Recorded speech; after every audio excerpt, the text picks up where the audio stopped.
What's up, guys? TheDevildogGamer here, and we're back with some World of Tanks. So I recently started getting back in World of Tanks. I do this a lot, where I'll play World of Tanks, and then I won't, and I'll stop playing it because the grind's too much.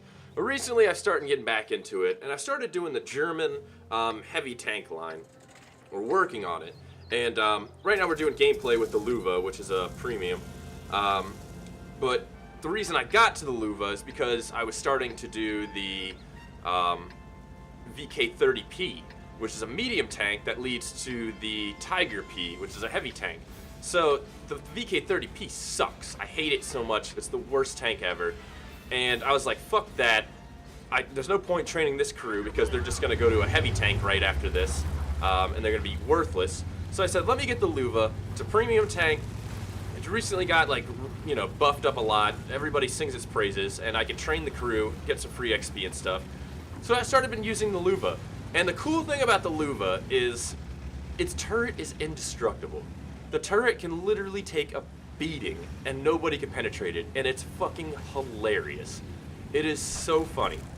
And the cool thing about it is it's like, you know, there's a lot of things that I've always done wrong in World of Tanks. Like I haven't been able to side scrape properly, or, you know, learn how to hide the lower glacis. And with the Luva, you really have to do that, and it kind of teaches you to it, because the lower glacis on this is its weak point, and there's actually a flat spot, and that Panther 2 got real fucking lucky. There's a flat spot right that separates the upper and lower glacis, and it's a big penetration point. But the Luva, if you get into hold down, nobody can penetrate your turret. I do have a gameplay somewhere around where I blocked like 4,000 damage because I got hull down on the top of a hill. And everyone, you just keep shooting the turret. And that's all they do. They keep shooting the turret. They shoot it left and right. And it just, they're like, maybe one of these shots will get through. Maybe. Maybe one of these shots. And it never does. You'll never get through it. I mean, the thing is just insane.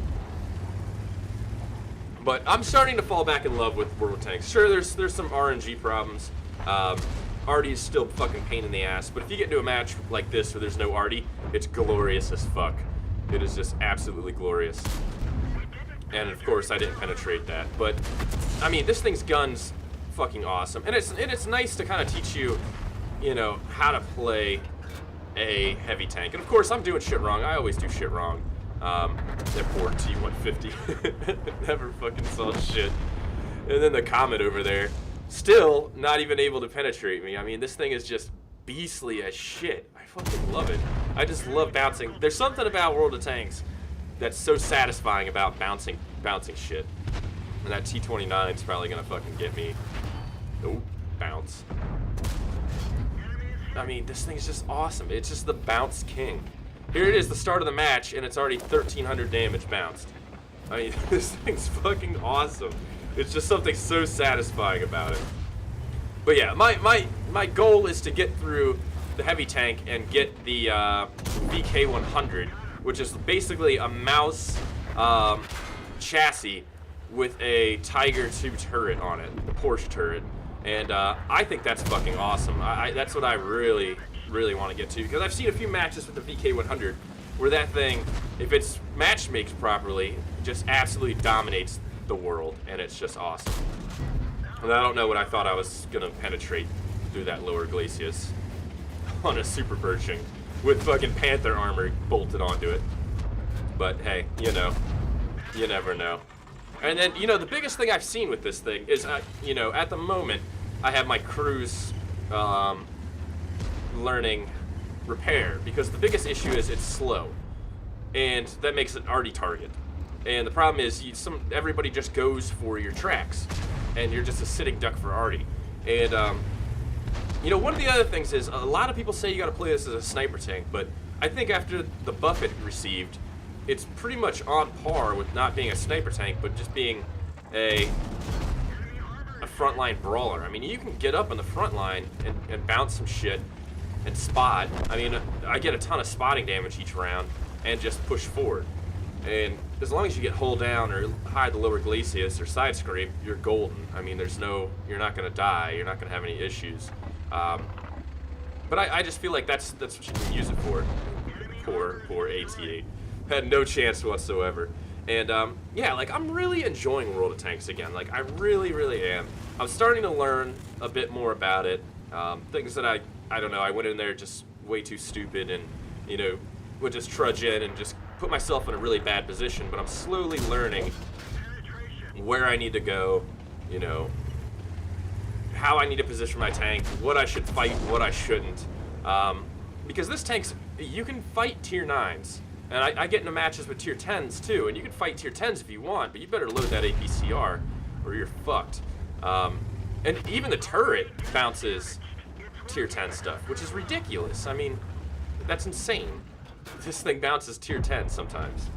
But I'm slowly starting to learn, and I'm getting a little bit more there. But yeah, you know, questions, comments, concerns, like seriously critique me.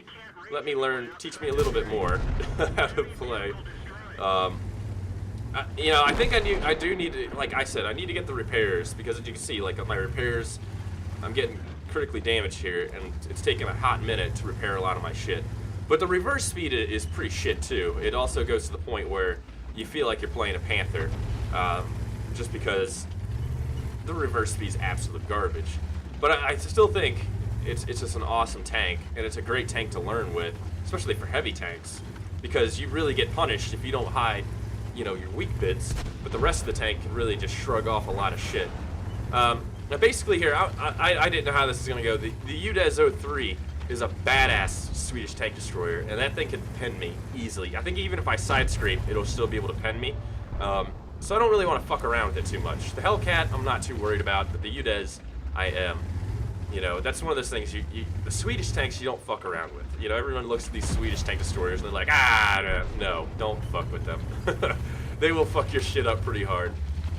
And I also had a mission to capture the base, so I just wanted to stay in there just in case, just to get the mission. But, you know, poor Hellcat, man's gonna die, and that's an easy win for this awesome tank.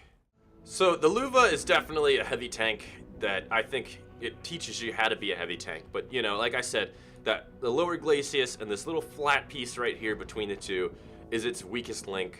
If you can hide those, you're fucking golden. But this turret literally bounces everything, and it's just amazing. And it can really teach you how to play a heavy tank, and I really do enjoy it. I am training a new crew, and I'll tell you what I'm thinking about doing there, and you can tell me if that's a stupid fucking idea or not.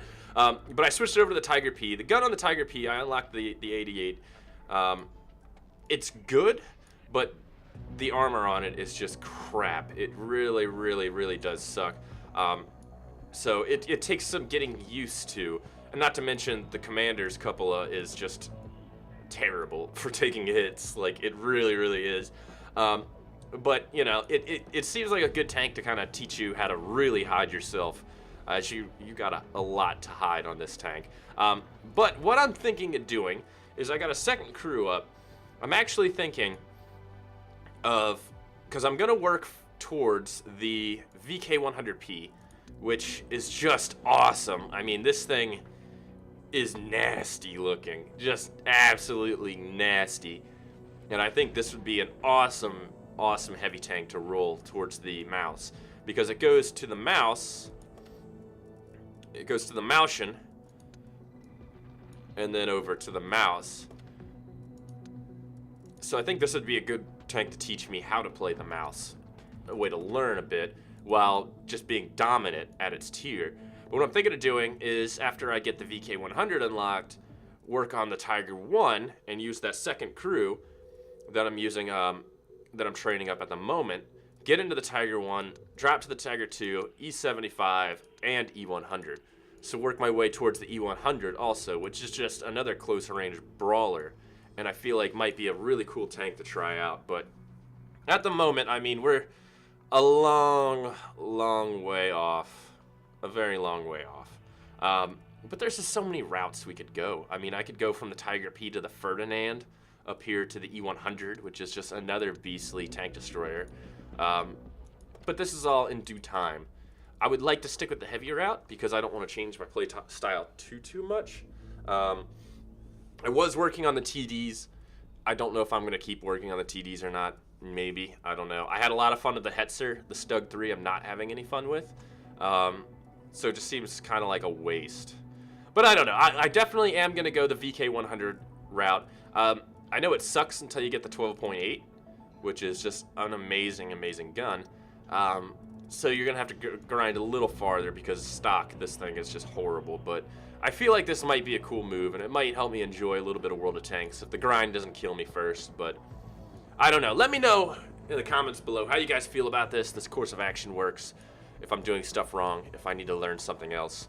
Be greatly appreciated. Help me learn World of Tanks a little bit more. I'll talk to you guys later. Peace.